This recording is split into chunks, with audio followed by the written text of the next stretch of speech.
1,000 miles from Jerusalem is another Holy Land, Ethiopia. There are countless bodies all before me. I've never seen anything like this in my life. Rugged and isolated. You see this? It's bat hell. It's a secret vault of ancient Christian mysteries. Inside this small guarded church is the final resting place of the Ark of the Covenant. Hidden in subterranean monuments. We're inside the rock that they carved. Yes, inside the rocks. And 9,000 feet in the air. You fall off that, you're gone. Christ's underground kingdom is revealed on Cities of the Underworld, Ethiopia, Secret Holy Land.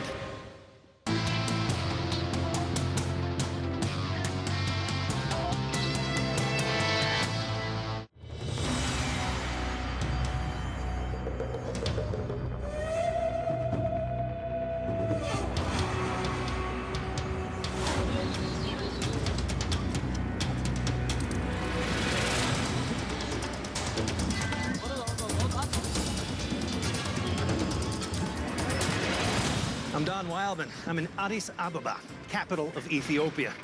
It's called the Cradle of Humanity. It's one of the oldest nations on Earth. Little is understood about the vast kingdoms that ruled this land for thousands of years.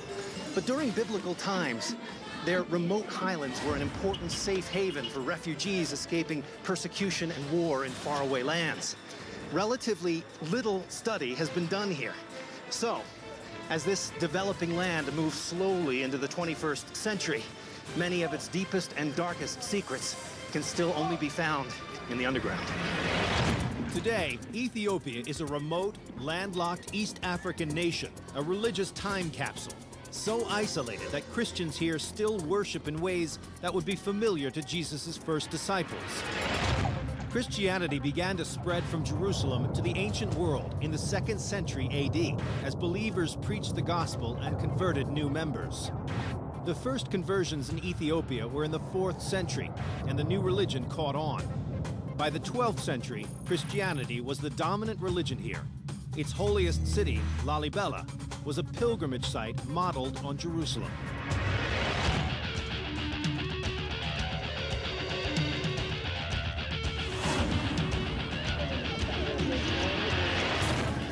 This is the village of Lalibela, and while it might not look like it today, this was once the seat of a huge, ancient kingdom. At this time, this is the 12th century, the world was a radically changing place.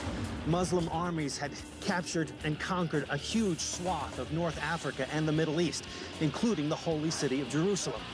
As a result, Christians here were completely cut off, isolated from the rest of the Christian world.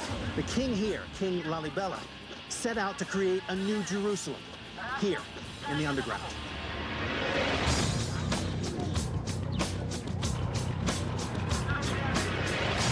I'm meeting up with a guy named Fikru Walde-Georgis, who's lived here all his life in Lalibela. Hey, I'm Don. Welcome and nice to meet you. Every year at Christmas time, 70,000 pilgrims journey to the small farming town of Lalibela because of the vision of the man who ruled here 800 years ago, King Lalibela. Lalibela was the devout Christian leader of the Zagwe dynasty, a royal family as powerful as the Medicis. During his reign, Ethiopia was relatively peaceful, but the Holy Land was a war zone. As Saladin's Muslim army and European crusaders battled for control, pilgrimages to Jerusalem became nearly impossible, and Ethiopians were cut off from the spiritual center of their religion. Then, according to church lore, King Lalibela had a dream in which God called on him to build a new Jerusalem, a safe place of worship for his people. For instance, if you look at down here, there's a church called St. George, so you can only see the roof from here. Ah, look at that. This is the church, St. George. The roof of the church is actually the ground. Yeah, that was just the level of the ground. St. George is one of 11 churches sunken up to 50 feet beneath the surface of the earth. And the layout of the churches honors the key moments in the life of Jesus Christ. A cluster of 6 churches to the north stand for Jerusalem, the city of his death. 4 to the south represent his birthplace, Bethlehem.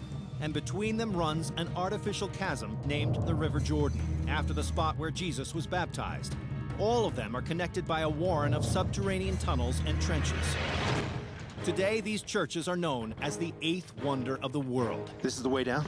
This is the way down. There is a trench down here. So the Zagwes moved their capital here to the south, and King Lalibela decides to create a new Jerusalem, digging underground.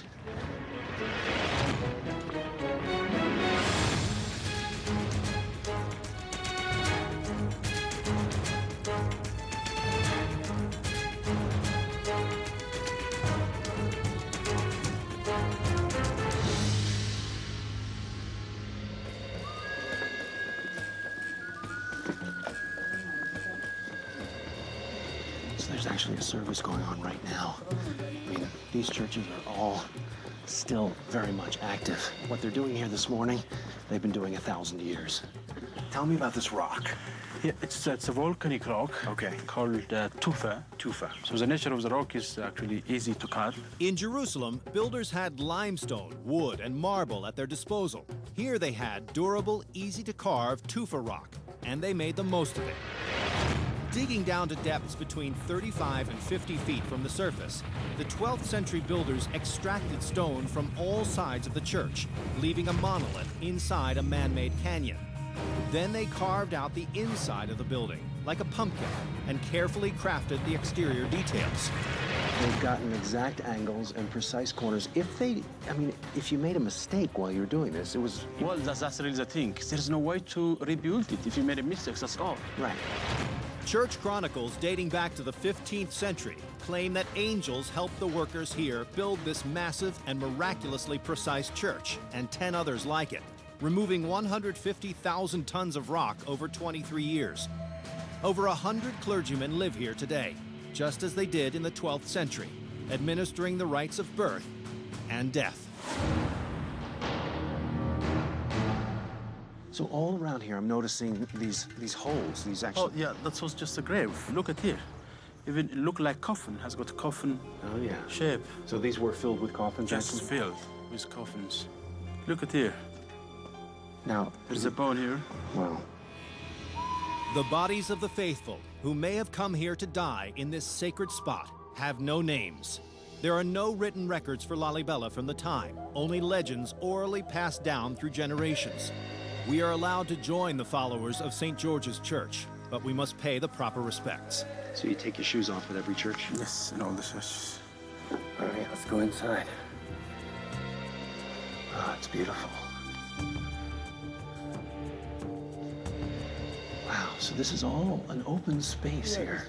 We're inside the rock that they carved. Yes, inside the rock. So where we stand, that was just solid rock. Yeah. Unlike the church in Rome, Alexandria, or Constantinople, the Ethiopian Orthodox rites were virtually untouched by the outside world for almost 1,000 years. They are a window to a time when early Christianity was just evolving from ancient Judaism. Here the beliefs are Christian, while many of the traditions are Jewish. Just as in Orthodox synagogues today, women and men are kept separate during services, and all the worshippers sit facing the Holy Land of Jerusalem. Back here is the Holy of Holy, where it has a copy of the Ark of the Covenant. Every Jewish temple holds the sacred scrolls of the Torah, while every church in Ethiopia has a replica of the Ark of the Covenant, the chest reputed to hold the original tablets inscribed by God with the 10 Commandments and given to Moses. You see more the Judaism influence, like having separate section for men and women. If you look at the e-devil and the non-e-devil, we don't eat like pork, or we don't eat... So there's a stronger tie to the Judaic Judaic Christianity. I mean, we practice Christianity, we believe in Christ, but you see the traditions of Judaism too. Interesting. We can still see how people worshipped here 800 years ago, but there are no hard facts about these churches. One mystery lies under the northwest cluster of churches known as Jerusalem. So St. George's is one of 11 churches. They're all organized in clusters. Further up this way is a whole other group.